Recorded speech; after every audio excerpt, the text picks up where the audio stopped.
All right, guys, so Kari Lake was peacocking all over the place, acting like she already won the governor's race. She was up in the polls like 3 or 4 going into election day, and then she lost. She ended up losing by, it was a tiny amount, maybe 0.7% or something like that, but she ended up losing. Why? Because she's fucking insane. She's one of the loudest election deniers. She's cuddled up to Trump like nobody's business, and just like all the other Trump candidates, she got draxed. So here is the live reaction of this far-right podcast.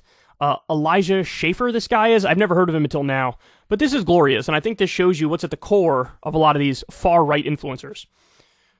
Katie Hobbs is the projected winner. The race has been called by multiple sources as being completed, and the reason why it's been called is exactly what we've expected. And what Mark was saying was the fact that the races will always be called for the Democrat candidate when they've collected enough votes to win. And in many of these states, there are theoretically more Democrat voters than Republicans. That's why our founding fathers did not set up our republic to be a pure democracy. They don't want stupid fucking morons who haven't done shit in their life to be voting. All this movement that the left uses, like on Instagram and Facebook, and go out and vote. No, don't vote, you fucking idiot. Don't vote. You are stupid. You are a degenerate piece of scum. Your existence is menial. In fact, God loves you. Most of us don't. Your own family doesn't support you very much because you're intolerable. Your views are not well thought out. I can't. Other people are intolerable with their political opinions. Unlike me, I'm not intolerable. I'm very tolerable. I mean, other people don't like you, whereas me, everybody, people love me. I'm a hoot at parties. People love when I start ranting to them about Stop the Steal and how QAnon is correct. Jesus Christ, man. This is crazy. It's not your SSRIs and your depression, your mental illness that is making you miserable. It's the fact that you don't live for anything. You stand for nothing. So everything gives you value. And you watch TikTok as a hobby. So your life doesn't exist in any real substance. So no, you shouldn't vote. How do you respond to any of this? This is just like angry, triggered snowflake meltdown because your preferred candidate didn't win. By the way, this idea of going after people on the left, like none of you guys have any meaning in your life, whereas I have a lot of meaning because I try to get the con man TV game show host elected and the weird anchor lady who can't shut the fuck up about stolen elections. I try to get her in power because I have like really deep meaning. You know what I'm saying? Like I got purpose, bro. Doesn't look like it, dog. Doesn't look like it. People love to show the videos of like the 2016 Young Turks election night meltdown when Trump won, and the right looks at that and ha ha ha ha ha. We would never be this cringe. Ha ha ha ha ha. What you thinking now, dog? What are you thinking now? I mean, look at this. Look at this. This is the saddest thing I've ever seen in my life. This is like two pathetic losers who've gone all in on this cultish view of politics who can't fathom the idea that the people they like might lose. They just can't grasp it. Everybody's got to agree with me because I'm me. Or not. Or people aren't buying your bullshit. They say, oh, when Democrats get up, that's when they stop the count. Really? Then why is it that Republicans officially won the House? Weird that Democrats stole an election but didn't even give themselves control of the House of Representatives. Weird. Oh, Democrats stealing everything. Then why did J.D. Vance beat Tim Ryan in Ohio? Why's that? Now, there aren't many examples of your freak candidates winning because they all sucked, but some of them did.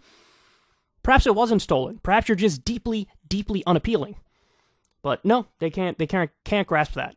Ironically, as they prove that they're not appealing people, their whole rant is like, you guys are unappealing and bad. Not me. I'm special. I'm precious. Mommy tells me my bum doesn't stink. She shouldn't have said that, bro. Shouldn't have said that. Get your shit together. All right, I got another one for you. Charlie Kirk. This is funny.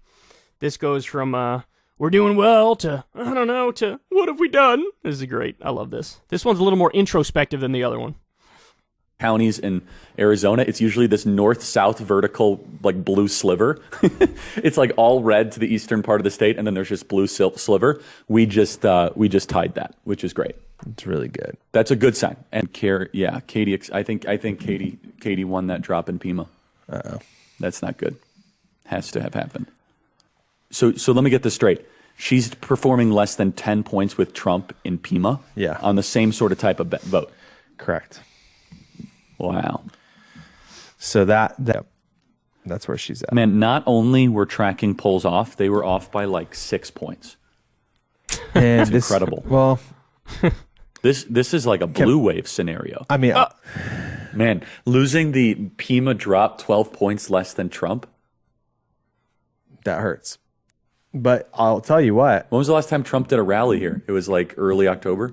Yeah, but Trump should have come in September. He should have come the first week of September. And I'm shocked by some of these numbers, Wendy. I got to be honest. I mean, you know the state really well. You've been a grassroots activist for a while. The vibe on the ground was totally different than this, wasn't it? Yes. Well, we wonder now if we were in an echo chamber. Well, I mean, look, I don't know. I'm just beginning to get some perspective. Look, I love that. Look, more credit to these guys because they're being honest. Like, damn, we were off, bro. Were we in an echo chamber? I need some perspective on this shit. The answer to that is yes. You guys were in an echo chamber. Absolutely. Right-wing media ginned up the narrative. Inflation, inflation, inflation. Crime, crime, crime. All the right-wing commentators went all in on the culture war. Oh my God, CRT. Oh my God, trans in school. Oh, be afraid. That's what they ran on, and you know what? Turns out that shit was way too online. It's like Matt Walsh the other day went on Joe Rogan's show and said millions of young kids are on I don't know if it was puberty blockers or hormones or whatever. And Joe was like, damn, really? And then Jamie chimes in and says, actually, it's about 1,000 a year. Millions versus 1,000 a year, it's like 5,000 in the past 5 years. Wow, that's quite a miss. It's almost like you're super online, you make shit up, and you do these moral panics. And it didn't land. It didn't work. People think you're kind of extreme. Because, of course, the rest of the time, they can't shut up about the 2020 election being stolen, and, you know, this is the party that overturned Roe versus Wade. There was a backlash, man. There was a backlash to you guys. I don't know, man. Were we in a bubble? You absolutely fucking were. Look, Kari Lake was charismatic, but that's all she had going for her. Because outside of that, she was a literal demon. She was the most Trumpy of the Trump candidates. And we got 3 election cycles in a row now where it's a direct rebuke of Trump. So, look, at least they're more introspective in this one. But it is kind of funny that it just occurred to them now. Compare that to what I do and what we on the left have done. The entire time I'm questioning from every single angle. I'm like, hold on, okay, yeah, we got inflation, we got crime that could hurt us. The polls are showing maybe it's going to be more like a red wave. I don't know, the fundamentals of the economy, only 19% say we're going in the right direction in this country, and so you're bouncing all these ideas off, but then you go, I don't know, man, Roe versus Wade was overturned, and Joe Biden did the student loan debt relief, and, you know, fill in the blank. All these complicating factors which made it clear that it could go either way. Michael Moore was saying blue wave, and he predicted Donald Trump in 2016, and so you can't just dismiss what he has to say. All these, in the last election, the special elections, it was Democrats who overperformed the polls massively in all of them. I don't know, man, I don't know. But them, it was all systems go. We're going to win, it's going to be huge, there's no doubt about it, there's going to be a red wave, everybody knows that.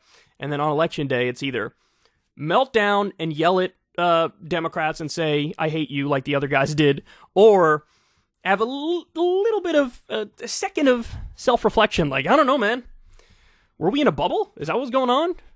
The definitive answer is yes. If you want to see me and Crystal Ball interview legends like Noam Chomsky, Cornel West, and more, subscribe to Crystal Kyle and Friends on Substack. $5 a month gets you the video version a day early. Remember, we take 0 ad dollars for this podcast. Or you can sign up on Substack for free and get the audio version a day later. Link in the video description box below.